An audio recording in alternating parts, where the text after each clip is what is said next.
Eric, isn't this great? We're on a reboot of the very popular 1990s TV show Double Dare that was on Nickelodeon. Oh, this is going to be fun. Yeah, why am I putting on safety glasses? Eric, safety first. Everybody knows that. And the bucket on my head, is that really necessary? That's for the slime that's going to hit you. That's going to be very crucial field research because you know what? I figured something out. I figured out the next volumetric trend. What's the next volumetric trend? So it started with NerF. Everybody says it wasn't related to those NerF guns, but I beg to differ. And then there's Gauge and Splat. The next one is slime. Oh, I get it. So NerF, then Splat, now slime? On your mark.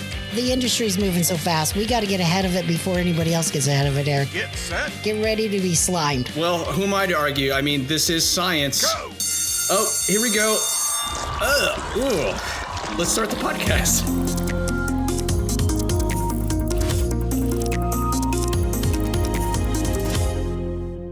Welcome to the Volumetric Roundtable, where we talk about all the latest happenings in the world of volumetric. My name is Eric Azares, Head of Product Development at Dengenuity Labs, and I'm here with Denny Breitenfeld, founder of Dengenuity Labs. Hello, Denny. Hey, Eric. Glad to be here. Today, we're going to talk about the recent explosion in the many reconstruction and rendering techniques, and I'm sure a lot of us in the industry have many questions. How do we make sense of it all? How does it all fit into our technology stacks? And what are the opportunities with these new technologies that seem to be popping up left and right every couple of weeks? So that's what we're going to talk about today. Yeah, it's going to be a very exciting podcast because the amount of energy that's going into these new radiance rendering techniques that actually have been around a long time, but they're getting a whole new life. Engineers looking at it for the very first time and realizing, hey, we could do this, we can do that. The pace of change in the world of volumetric has never seen anything like it. So it's going to be a great podcast. But first, let's highlight one of our very own VFA members in a section we like to call the VFA Corner.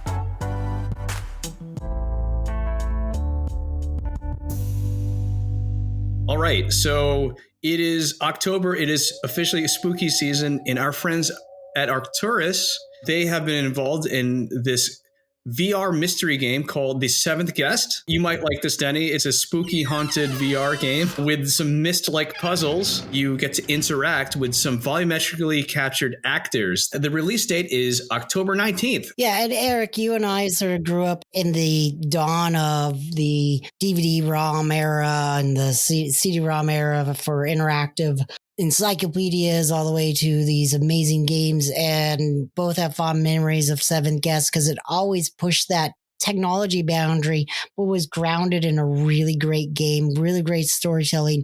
So I'll be there in line ready to get my first copy of this when it comes out. It's going to be really neat to see what Arcturus and the whole other teams that did this remake and how they've sort of taken it to the next level. I do have fond memories. I remember back in the 90s when our family got a CD-ROM. We needed something to test out that CD-ROM. So we got games like Myst and Seventh Guest. Flash forward to 2023, VR headsets. Now I want a game to test out hardware once again. What an amazing real world use case of what volumetric can do that traditional 2D video can't, and how it really is going to bring that immersive storytelling that Seventh Guest is known for even more to reality and make it, like you said, a little spooky and fun. How great is that going to be? I just can't wait to encounter some ghosts and get jump scared.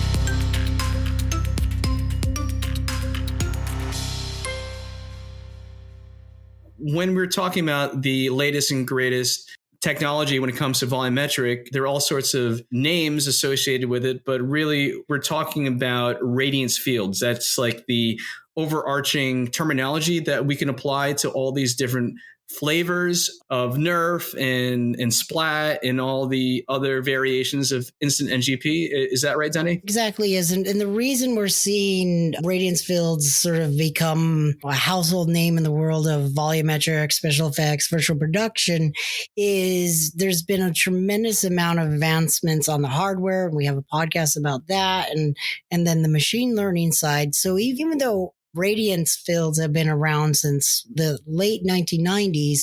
The explosion is because of that synergy that's happening. And so what we thought is let's just start out with, Eric, what is the definition of a radiance field? And then from here on out, we're all on the same terminology, the same ground floor, if you will. And then we just sort of go, okay, I'm going to go up to the NerF floor. I'm going to go up to the Splat floor. There will be many, many floors down the road, but that's sort of how we can say we're on the ground floor when it comes to radiance fields. So you said that radiance fields have been around since the 90s. That's surprising to me because I feel like the term didn't become popular among the volumetric circles that I know of until recently. Let's start with the definition of radiance field. So what exactly is a radiance field? Yeah, let's break it down. So let's start with radiance. And in 3D reconstruction or volumetric reconstruction, the goal and the definition behind a radiance is trying to simulate sophisticated lighting and how that lighting sort of hits a surface. And then you can think about the field as how that surface then is rendered back to our eye. And sometimes it could be rendered based on a different perspective. So a surface, and let's go down to quote unquote the pixel level, maybe that pixel is a little brighter because it has the light directly hitting it from this angle, versus if I step a little bit this way, I don't quite realize the light's hitting it that way, so it's a little darker. That's what a radiance field is, and the goal on top of just not just trying to simulate real world lighting is to take that pixel and try to match it as closely to the image or set of images that were fed into the reconstruction technique. So Incident GP does that, and Gaussian Splat does it as well. And there will be a lot more techniques that sort of use that foundation, that radiance field foundation. And then there's maybe, now that we have a foundation of our definition here, there might be a floor for, like I said, Incident GP, Gaussian Splat, another floor for another technique, and so on and so on. But we all are starting at that definition of a radiance field. So it sounds like the technique or the beginnings of the technique originated many decades ago, but why now the resurgence of experimentations with radiance fields? If we take NerF, which stands for neural radiance fields, you have the whole explosion and contagious innovation around machine learning. We see that every second in the tech industry when it comes to generative AI, but there's all kinds of other machine learning going on. So you have a whole new group of engineers studied machine learning, applied machine learning, and now you take that and you combine it with these techniques that really are very slow without something like machine learning. So you got the neural field there, and then you have the GPU side that really accelerates all that, and combine that with ray tracing, and that's where you had the birth of Incident GP, which took neural radiance fields and made them even faster and higher quality because of the ray casting. And so you have the engineers that are looking at this and saying, wait a second, I want to improve this capability of Incident GP or neural radiance fields.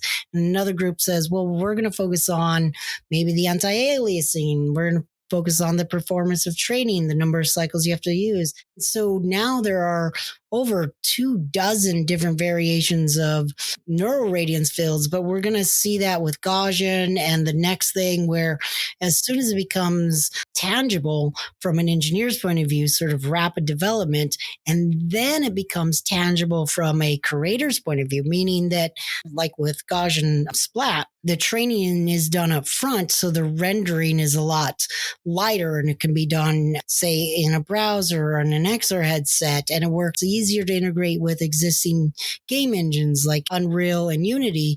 As soon as that happens, the creative side of the industry says, wait a second, I know Unity, I know Unreal, and they start to use, say, Gaussian Splat to really take a technology and make it something, maybe a spooky element to it because it's Halloween, or, you know, it's telling a story because they know how to use the tools, or it's there for a special effect. So now you have not only the rapid growth on the engineering side, but a rapid growth on the creative side, and they just feed off each other. Very fascinating. And we're talking about NerF and Splat as if they are two different things. but are they? Maybe it would help to define what NerF is and what Splat is, and if there's any overlap between the two. Absolutely. So I think the thing they have in common is they're both image-based reconstruction. So they do use a lot of different images of whatever they're capturing. Maybe it's a bicycle, which is very common, or a person, or just an outdoor environment like a house or a mountain. So they will use image-based reconstruction. They also both fill in where the reconstruction is going to have holes. So you can think about, you have your teacup here, and maybe you turn it into a point cloud. Well, there's holes between those points. Radiance fills, NerF will do filling in using a different technique than Gaussian. And Gaussian is using this sort of, hey, I have two holes here. I can sort of take what was in the original image, or images, I should say, and then use a technique called Gaussian and splat it and sort of fill in where those holes are. That's really the big difference, is how they fill it in. That's the difference most people sort of can relate to. The machine learning side is different too, but there's a lot that gets into a little bit more technical weeds. The overall idea is that the two different ways they fill in those gaps of data, because the capture doesn't have it is the big difference. If you ever get close to a splat, you'll notice they look like splats of paint, if you will, and they're very structured splats of paint, not just random splats. Not like a Jackson Pollock painting, but these are very dialed in splats. And from a distance, it really, really works. And the performance is there on any device. So that's what's really getting people excited about Gaussian splats. Denny, what about performance-wise? Is there a file size difference, or is there an advantage of Splat over NerF? Does it play nicer with certain hardware than others? Or so the big difference is that the implementation of Instant NGP really can take advantage of really powerful GPUs that can do that ray tracing technique. That ray tracing technique, if you're not familiar with 3D animations like Cars and Elemental, which just came out, those use ray tracing to really simulate the way the real world lighting would hit the surface of an object, and then that would bounce back and then bounce around over here and finally hit another surface. And then our eye sort of sees all these rays, and that's how we see that something's shiny or something's dull or matte. And so Instant NGP really uses the ray tracing, real-time ray tracing, to recreate that look. And that's why it just, when you look at water, it has that beautiful look to it in Instant NGP. In Splats, it doesn't use, or a lot of things you might see don't use ray tracing element. So you don't get as the specularity, or simulated specularity isn't quite there. But in return, you get something that can run on just about any kind of device, whether it's a mobile phone from Android or Apple, an XR headset, a browser, no matter what your computer is. So there is that trade-off. And if you take the same capture and you look at side by side, those are the two things most people notice right away. And then as you get peeled the layers over, you'll notice a few other things, especially as you get closer and closer to the object that you've captured. And also one may look a little less noisy than the other, depending on which of the implementations of NerF you're using or of Splat you're using. So that could be a factor as well.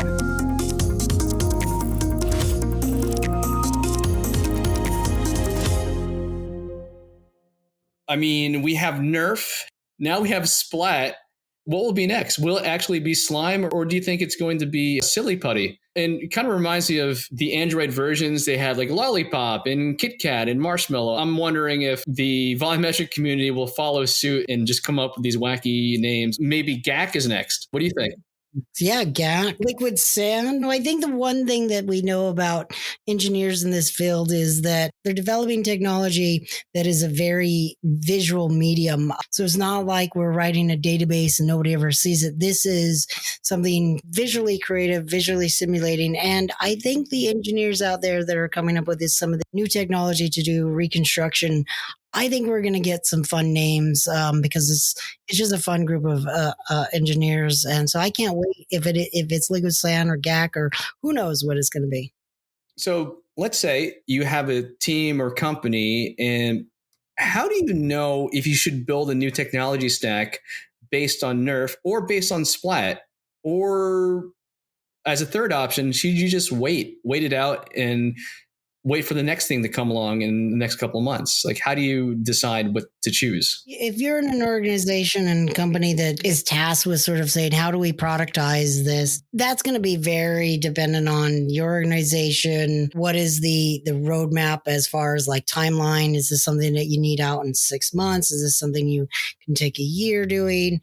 And then what is the team's sort of backgrounds and capabilities? Do you have a lot of, say, game engine developers who have used the game engine, can create some really amazing content? Or is it kind of engineers that write their own rendering engine? All those things and so many more will factor in whether you stick with one, whether you build something that's modular, or you wait it out. And that's really why, like we mentioned, why the VFA is there. We had one member in one of our working groups say, a year ago, none of this really existed on our radar, and we're just trying to sort of go out there and do virtual production.